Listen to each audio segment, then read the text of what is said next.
বিরতির পর এবার যেদিকে আমরা চোখ রাখবো, সর্বত্র জয় শ্রীরাম এবং বন্দে মাতরম ধ্বনি বলা যায় না। কে জানিয়েছেন?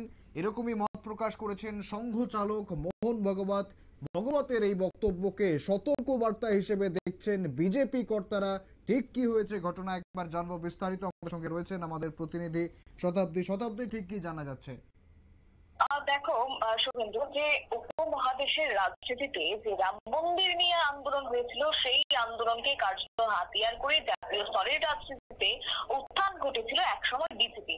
আর সেই আন্দোলনের মূল স্লোগান ছিল জয় শ্রীরাম। কিন্তু ধীরে ধীরে সেই স্লোগানকে এবার বিজেপির সংস্কৃতির অন্তরে ঢুকে পড়েছে, কার্যত তার দলীয় স্লোগান হয়ে যাচ্ছে বা হয়ে গেছে, যেটা মনে করা হচ্ছে বা রাজনৈতিক মহল যেটা মনে করছেন যে মোদী জামানায় সেই স্লোগান শুধুমাত্র আর বিজেপির মধ্যে সীমাবদ্ধ নেই। তা রীতিমতো এক প্রকার বলা যায় যে সাম্প্রতিককালে সংঘ তথা বিজেপির বহু নেতা কর্মী সর্বত্রই জয় শ্রীরাম স্লোগান দিয়ে থাকছেন।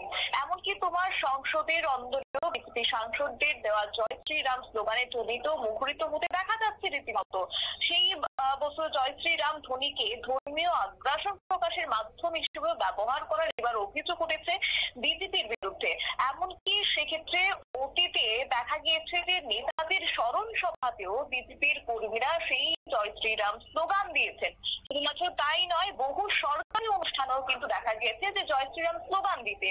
এরই এবার কার্যত খুব একটা ভালো চোখে দেখেননি রাষ্ট্রীয় স্বয়ংসেবক সংঘ, অর্থাৎ তোমার বিজেপির আতুরঘর হিসেবে যেটা পরিচিত রাষ্ট্রীয় স্বয়ংসেবক সংঘ আরএসএস এর শীর্ষ নেতৃত্ব মোহন ভাগবত যে বক্তব্য তিনি তুলে ধরেছেন। তিনি কোরআন বলেছেন যে এই যে সর্বত্র জয় শ্রীরাম এবং বন্দে মাতরম যে স্লোগান হচ্ছে তা সব জায়গায় দেওয়া যায় না। একেবারে। এবং এই বিষয়ে বিজেপির শীর্ষ নেতৃত্ব তারা ঠিক কি জানাচ্ছেন শতাব্দী?